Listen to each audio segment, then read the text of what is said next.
ஏயா இவ்வளவு நேரத்துக்கு இத்தனைதான் பொருத்தி வச்சிருக்கியா? பேசாம போறியா? வாய்க்குள்ள கத்தி அப்படி சுத்தவா? இப்பதான் தெரியுது உனக்கு வாயில வாசம் சரியில்லை. ஆமா பெரிய டீச்சர் இவ, போடி வேலைய பாத்துக்கிட்டு. அண்ணே நான் யார்கிட்டயும் பேசுற மாதிரி இல்ல. அண்ணா பேசலன்னா தம்பி நான் பேசுறேன். இங்க எதுக்கு வந்த? அண்ணன் சாப்பாடு கொண்டு வந்திருக்கேன். நீ அதுக்காண்டி வரல, நான் செத்துட்டேனா உசுரோட இருக்கான்னு பார்க்க வந்திருக்கேன்.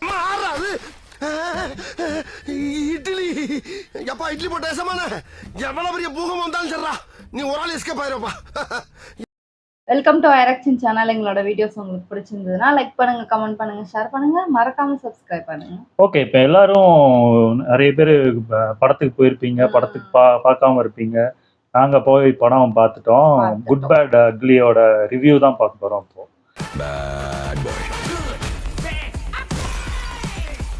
இப்போ படம் எப்படி இருந்துச்சு, எந்த ஸ்பாயிலரும் சொல்லாமல் மேக்சிமம் படம் எப்படி இருக்குன்னு மட்டும்தான் நாங்கள் சொல்ல போகிறோம். என்னோட இதுல இந்த படத்துல எப்படின்னா, அஜித் சார் தான் வேற லெவல்.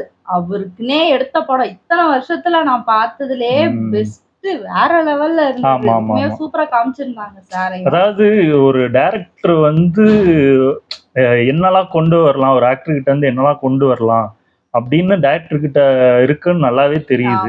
ஏன்னா இவ்வளவு நாள் சிவாவா இருக்கட்டும் இல்ல மற்ற டைரக்டரா இருக்கட்டும், இதுக்கு முந்தின படம்லாம் பாத்தீங்கன்னா ஏன் ஏகேவை இவ்வளோ யூஸ் பண்ணவே இல்லை. இவர் ஒரு படத்துல இவ்வளவு யூஸ் பண்ணதை இவங்க 3 படம் 4 படம் தொடர்ந்து பண்றாங்க.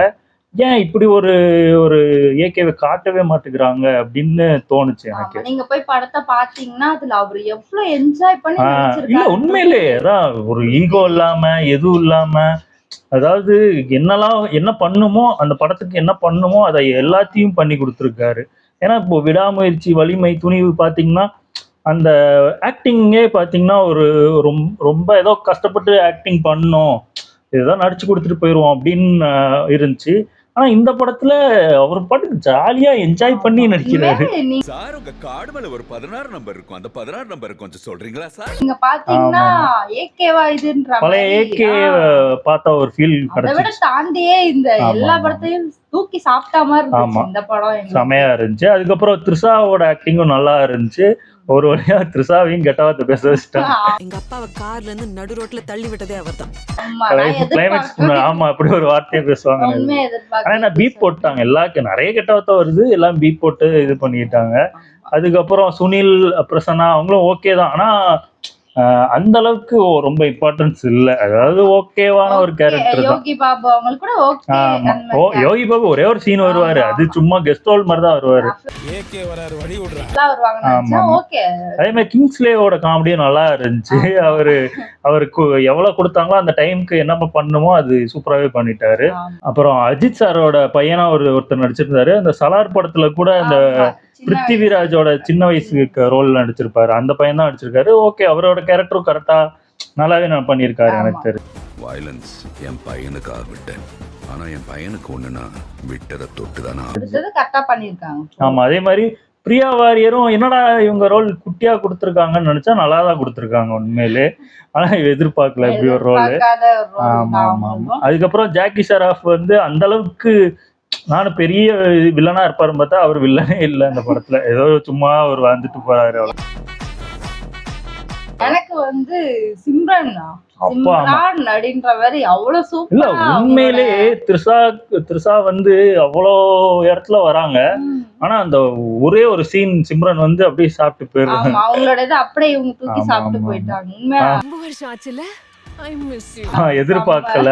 நிறைய படத்தோட அந்த ரெஃபரன்ஸ் வர்றதெல்லாம் அதாவது சூப்பரா, அது கனெக்ட் எல்லாம் பண்ணாம அது நார்மலா காட்டி நம்மளுக்கு இது பண்ணிருக்காங்க. நீ பெரிய வில்லன்னு கேள்விப்பட்ட. அதே மாதிரி இந்த பிளாஷ்பேக் போர்ஷன் ஒன்று அஜித் சாரை காட்டுவாங்க. அந்த தீனா இது அது செமையா இருந்துச்சு, பயங்கரம். அதாவது ஏஐயே யூஸ் பண்ணாமே எப்படி இவ்வளவு எங்க காட்டுறாங்கதான் எனக்கு தெரியல, நல்லா இருந்துச்சு.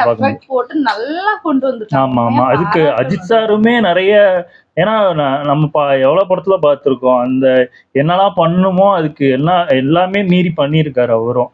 உடம்ப குறைக்கிறது எல்லாமே பண்ணி, அதாவது இந்த படத்துக்கு எவ்வளவு தேவையோ அது எல்லாத்தையும் பண்ணி கொடுத்திருக்காரு அவரும். அர்ஜுன் தாஸ் இது ஒரு வித்தியாசமான கிட்டத்தட்ட எனக்கு தெரிஞ்சு மார்க் ஆண்டனில எஸ் ஏ சூர்யா எப்படி இது பண்ணாரு, அதை ஈக்குவலைஸ் பண்ற அளவுக்கு அர்ஜுன் தாஸ் பயங்கரமா நான் கூட பண்ணிட்டாரு. வேற யாராவது வில்லனா இருப்பாங்க நானும் என்னடா அர்ஜுன் தாஸ் மட்டும் தானா அப்படின்னு இருந்துச்சு. ஆனா அர்ஜுன் தாஸ் கலக்கிட்டாரு உண்மையிலே. சூப்பர் குடுத்தத இப்ப அவரோட லெவலே வேற லெவல்ல இல்ல நம்ம கைதியில பாத்துருக்கோம்ல, அது எவ்வளவு ரகட்டா ஒருத்தர் இருப்பாரு, அதே ஆப்போசிட்டா ஜாலியா அதுலயே அந்த கொலை பண்றது, அதுக்கப்புறம் அந்த டான்ஸ் ஆடுறதெல்லாம் சூப்பரா இருந்துச்சு. எக்கச்சக்க பாட்டாதான் வரும் எனக்கு தெரிஞ்சு, நிறைய அந்த ஓல்ட் சாங்ஸ் நிறைய வரும். அது என்னென்னு போய் நீங்க அத தியேட்டர்ல பார்க்கும்போது பயங்கரமா அந்த ஒரு பாட்டும் வரும்போது, அதாவது என்னதான் வில்லனா இருந்தாலும் அவ்வளவு என்ஜாய் பண்ணி பாக்குற மாதிரி தான் இருந்துச்சு. டான்ஸ்லாம் வேற லெவல்ல இருக்கும். அப்புறம் ஒரு லாஸ்ட்ல ஒரு பாட்டு ஒண்ணு வரும், புலி புலி. ஆமா, புலி புலி புலி அந்த பாட்டு பயங்கர அப்பா. அது என்ன சொல்றேனே தெரியல, ஜிவி போட்டு மியூசிக்க இது பண்ணிட்டாரு. அதுல அப்படி இருக்கு, பயங்கர நம்மளுக்கே வெறி வருது அப்படின்னு.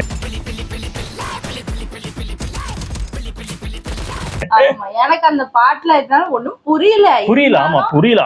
ஆனா அது ஒரு வைப்பு கிடைக்குது. பயங்கரமா அந்த பாட்டு. ஆனா ஒரு பாடினவரு இந்த பாட்டை எவனுமே பாடக்கூடாது அப்படின்ற மாதிரி தான் பாடினவர்.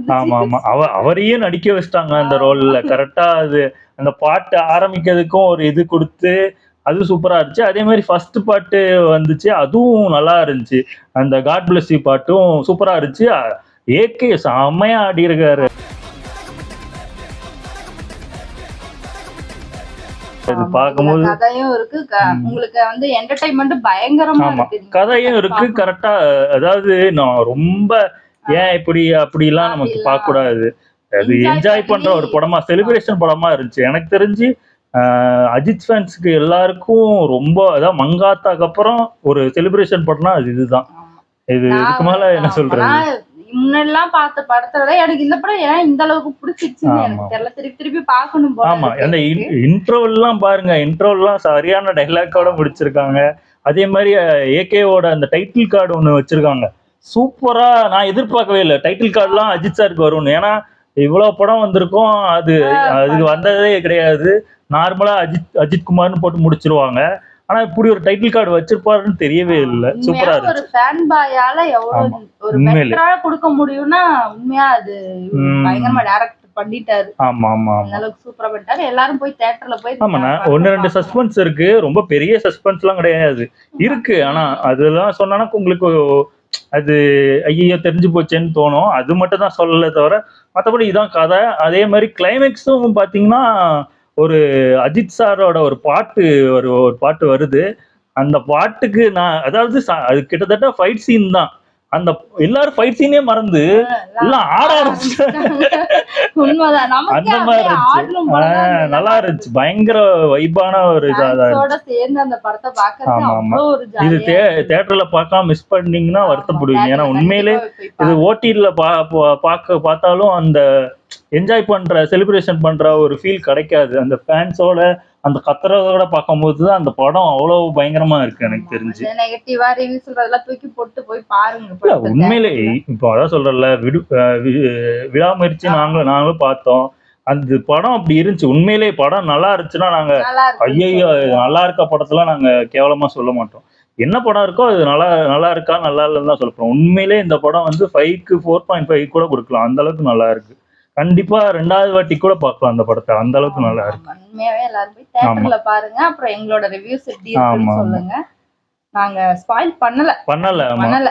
அதான் நிறைய பாட்டும் வருது, நிறைய ஓல்ட் சாங் பாட்டுலாம் அது ரீமேக் பண்ணி ஜிவி சூப்பராகவே கொடுத்துருக்காரு. அது தியேட்டர்ல போய் பாருங்க, பயங்கர இதா இருக்கும். அது என்னென்ன பாட்டு வருதுன்னு நீங்களே போய் பாத்தீங்கன்னா உங்களுக்கே பிடிக்கும் எனக்கு தெரிஞ்சு. அதே மாதிரி எல்லாருக்கும் ஜிபியூ மாமே. ஓகே, எங்க வீடியோஸ் உங்களுக்கு பிடிச்சிருந்தா லைக் பண்ணுங்க, ஷேர் பண்ணுங்க, கமெண்ட் பண்ணுங்க, மறக்காம சப்ஸ்கிரைப் பண்ணுங்க. எல்லாருக்கும்